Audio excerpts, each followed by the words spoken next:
नमस्कार। आज हम बात कर रहे हैं बांग्लादेश की, जहां 35 सालों से चला आ रहा एक पूरा का पूरा राजनीतिक दौर अब खत्म हो रहा है। पिछले 3.5 दशकों में सत्ता सिर्फ दो चेहरों के बीच घूमती रही, लेकिन अब सब कुछ बदलने को तैयार है। देखिए, 1991 से कहानी कुछ ऐसी थी कि बांग्लादेश की सियासत पर सिर्फ दो महिलाओं का दबदबा था, शेख हसीना और खालिदा जिया। सत्ता कभी इनके पास तो कभी उनके पास, लेकिन अब हालात पूरी तरह बदल चुके हैं। शेख हसीना देश से बाहर हैं और खालिदा जिया गंभीर रूप से बीमार हैं। तो मतलब साफ है, 35 साल में पहली बार कोई बिल्कुल नया चेहरा देश को लीड करने वाला है। अब सबसे बड़ा सवाल तो यही उठता है, जब ये दो राजनीतिक दिग्गज मैदान से बाहर हैं, तो इस पावर वैक्यूम को, इस खाली जगह को भरेगा कौन? बांग्लादेश के भविष्य के लिए कौन से नए खिलाड़ी सामने आ रहे हैं? तो चलिए, अब बांग्लादेश की घरेलू राजनीति के अंदर झांकते हैं और देखते हैं कि कौन कौन मैदान में है। जहां पहले मुकाबला अवामी लीग और बीएनपी के बीच होता था, वो समीकरण अब पूरी तरह से बदल गया है। तो मैदान में अब दो बड़े गठबंधन उतर चुके हैं। एक तरफ है बीएनपी का गठबंधन, जिसे लीड कर रहे हैं खालिदा जिया के बेटे तारिक रहमान, जो पूरे 17 साल बाद लंदन से लौटे हैं। उनके साथ 10 पार्टियां हैं।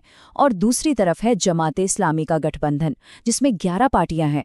ये वही पार्टी है जो अपनी कट्टरपंथी सोच के लिए जानी जाती है और जिस पर शेख हसीना के दौर में बैन लगा हुआ था। लेकिन रुकिए, इन दोनों गठबंधनों के अलावा एक और बहुत बड़ी ताकत है मैदान में। वो स्टूडेंट्स जिन्होंने शेख हसीना को सत्ता से हटाने में सबसे अहम भूमिका निभाई थी। उनकी नई पार्टी नेशनल सिटीजन पार्टी इस चुनाव में कहाँ खड़ी है? और यहाँ एक बड़ा सरप्राइज है। सत्ता बदलने में इतना बड़ा रोल निभाने के बाद भी स्टूडेंट्स की नेशनल सिटीजन पार्टी यानी एनसीपी कुल सीटों में से सिर्फ 10% पर ही चुनाव लड़ रही है। उनकी चुनावी मौजूदगी उम्मीद से कहीं ज्यादा कम है। सोचिए, 300 सीटों में से सिर्फ 30, और वो भी किसके साथ? जमाते इस्लामी जैसे कट्टरपंथी गठबंधन के साथ। इस एक फैसले ने पार्टी के अंदर ही फूट डाल दी है। नतीजा ये हुआ कि कई बड़े छात्र नेताओं ने पार्टी छोड़कर निर्दलीय चुनाव लड़ने का फैसला कर लिया है। अब बांग्लादेश में जो कुछ भी हो रहा है, उसका असर सिर्फ देश के अंदर तक ही सीमित नहीं है। इसका सीधा असर भारत पर भी पड़ना तय है। जाहिर है, नई दिल्ली इस पूरे घटनाक्रम पर बहुत करीब से नजर बनाए हुए है। बीएनपी ने अपने मैनिफेस्टो में भारत को लेकर अपना रुख साफ कर दिया है। वो सीमा पर होने वाली हत्याओं को रोकने, नदियों के पानी का सही बंटवारा करने और सबसे पहले बांग्लादेश की नीति पर चलने की बात कर रहे हैं। उनका मैसेज बिल्कुल क्लियर है, दोस्ती ठीक है, लेकिन किसी का दबदबा नहीं चलेगा। और दूसरी तरफ जमात गठबंधन को देखिए, वो भी अपने मैनिफेस्टो में भारत के साथ रचनात्मक संबंध बनाने की बात कर रहे हैं। उन्होंने भारत, भूटान और नेपाल जैसे पड़ोसियों के साथ शांतिपूर्ण रिश्ते बनाने का वादा किया है। ये काफी दिलचस्प है कि दोनों ही गठबंधन भारत के साथ अच्छे रिश्ते बनाने पर जोर दे रहे हैं। और इस पूरी कहानी में एक और बड़ा पेच है। 2026 में खत्म हो रही गंगा जल संधि। जो भी नई सरकार आएगी, उसे पानी के बंटवारे को लेकर भारत के साथ एक नई डील पर बातचीत करनी होगी।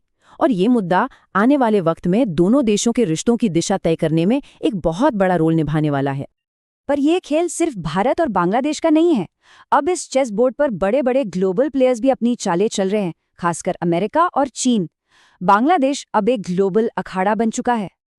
इसकी वजह समझने के लिए जरा नक्शे पर नजर डालते हैं। बांग्लादेश बंगाल की खाड़ी में है, जो मलक्का स्ट्रेट के ठीक बगल में है। ये वो समुद्री रास्ता है जो हिंद महासागर को प्रशांत महासागर से जोड़ता है और दुनिया के व्यापार के लिए एक बहुत ही जरूरी रूट है। और इस रास्ते की अहमियत का अंदाजा अब बस इस एक नंबर से लगा लीजिए, $1 ट्रिलियन। जी हाँ, हर साल लगभग इतना व्यापार यहां से गुजरता है। यही कारण है कि दुनिया की बड़ी ताकतें इस इलाके पर अपना कंट्रोल चाहती हैं।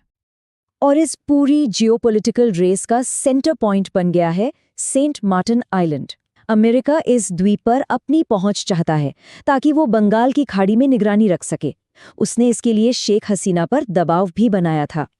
इसी के जवाब में भारत अपने ग्रेट निकोबार आइलैंड को एक बड़े स्ट्रेटेजिक हब के तौर पर डेवलप कर रहा है ताकि इस क्षेत्र में पावर बैलेंस बना रहे। तो इस ग्लोबल चेस गेम में अमेरिका एक बहुत ही एक्टिव प्लेयर बनकर उभरा है और बांग्लादेश की राजनीति में उसकी भूमिका काफी अहम हो गई है। देखिए, अमेरिका के जो नए राजदूत हैं, उन्होंने आते ही क्या किया? वो एक-एक करके सबसे मिले। बीएनपी के तारिक रहमान से, अंतरिम सरकार के प्रमुख मोहम्मद यूनुस से और यहाँ तक कि जमात के नेता शफीकुर रहमान से भी। ये साफ दिखाता है कि अमेरिका चुनाव के नतीजों को कितना ज़्यादा महत्व दे रहा है।